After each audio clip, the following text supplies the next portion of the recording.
ズミベースへようこそということで、今日はですねアメリカ製のメッシュの最近になっちゃほとんど見かけないですね、ナイキのコロラドというシューズについてお話したいと思いますね。こんな配色がソールも緑でしょう、おもちゃみたいなスニーカーなんですけども、こちらのスニーカ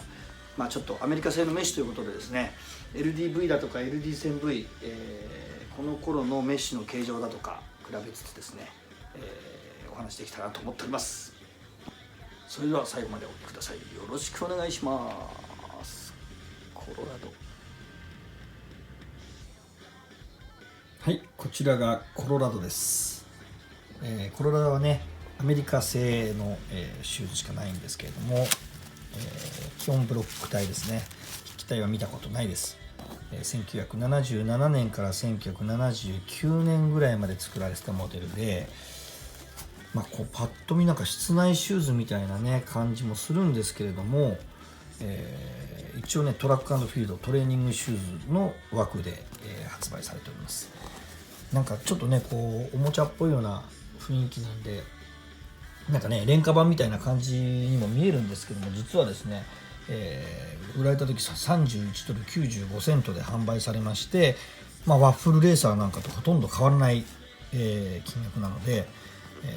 廉価版という位置づけでもないですね。ただねこの頃、メッシュがねまだちょっと、珍しいというか、LD1000 日本製で作りまして、アメリカ製でね LD1000 の後継種の LD1000V を、ちょうど作って、で LDV に変わる間ぐらいにこちらができているような感じですね。メッシュがねちょうど、アメリカ製の2代目のメッシュを使ってまして、LDV なんかと、同じなんですけれども、LD1000V はね初期が、もうちょっとねチープなメッシュで、後期がこのメッシュになってますね。こうでも随分こう補強が、穴も綺麗に開いてるんですけど、このなんていうんですか、この網目のねところが随分太くなってきて、補強されてきたんじゃないかと思うんですけど、やっぱりこうやってね時代が経つと少しずつもうそろそろこれ僕もちょっと履いてたんですけどね、接着剤とかも結構こういう風に劣化していくんですけど、メッシュもね破れてるのも少なくないですね。これもほらほつれてますね。でアメリカ製のスニーカーの特徴はですね、スポンジがもともとこうアメリカはポリウレタンっていうのを使ってましてですね、結局後に加水分解してこうやって本当はふかふかだったんですけども、茶色い粉みたいな感じでね、もう全部これ粉になっちゃって落っこっちゃうんですね。でこれも俺ももともとこれね結構いい状態で持ってたんで、ここスポンジふかふかしてたんですけど、やっぱり日本の気候でねこうやって抜けて結局洗っちゃいましてね、もう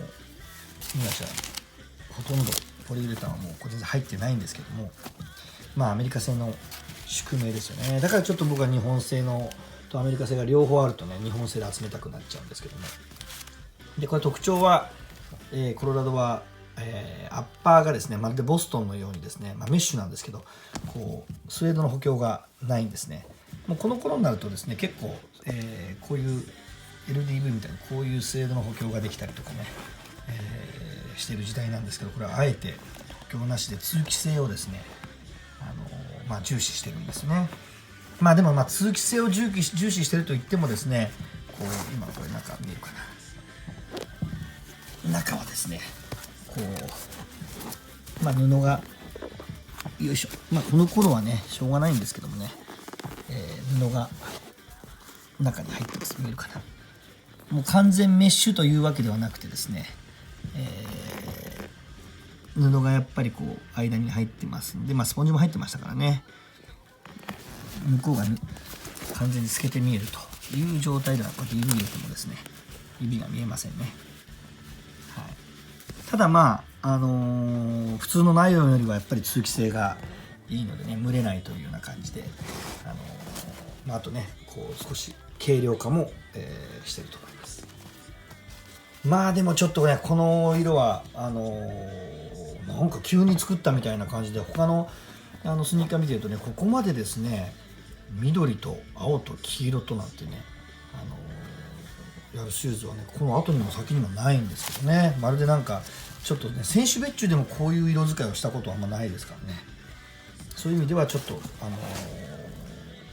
我々ヴィンテージスニーカーマニアとしてもなかなか珍しい存在で、しかもやっぱりアメリカ製のしかなくて3年間ぐらいだとやっぱ数が少ないですからね、結構後からコロラドって派手で印象だったけど数少ないよねというようなスニーカーの位置づけになっています。また後にいろいろメッシュスニーカーっていうのはちょっとこう紹介しようかなと思ってますけれども、この後にですね79年に日本規格で、発売された、フランチャイズっていうスニーカーがあるんですけども、そのメッシュはですね初めて、それ日本製なんですが中に布当てずにねもう外側がメッシュだけっていう、だからもうかなりねメッシュに補強壊れないというね自信がないとできないような作りになったのはこの後ですよね。ただやっぱり日本製の方がどうしてもやっぱりそういう、丈夫だとかねやっぱりきめ細かい日本人が作った方が当時は丈夫だったのかもしれないですね。さあそして派手なメッシュのスニーカーといえばですね、じゃじゃじゃん、最近はこれです。これね最近のスニーカーですけど、ナイキサカイ、これねヴィンテージ、スニーカーをモチーフにして作ってるスニーカーなので僕結構好きで最近履いてるんですけども、今の見てください。こうやって、ね、指がこんなに透けて通気性抜群でございます。メッシュもですねこうやって40年経つと40年以上ですね、変わってくるんです。はい、派手さもなんか負けてないですねコロラド。はい、今日はコロラドを紹介しました。はい、今日はですねコロラドについてお話しさせていただきました。どうもありがとうございました。このチャンネルはですね、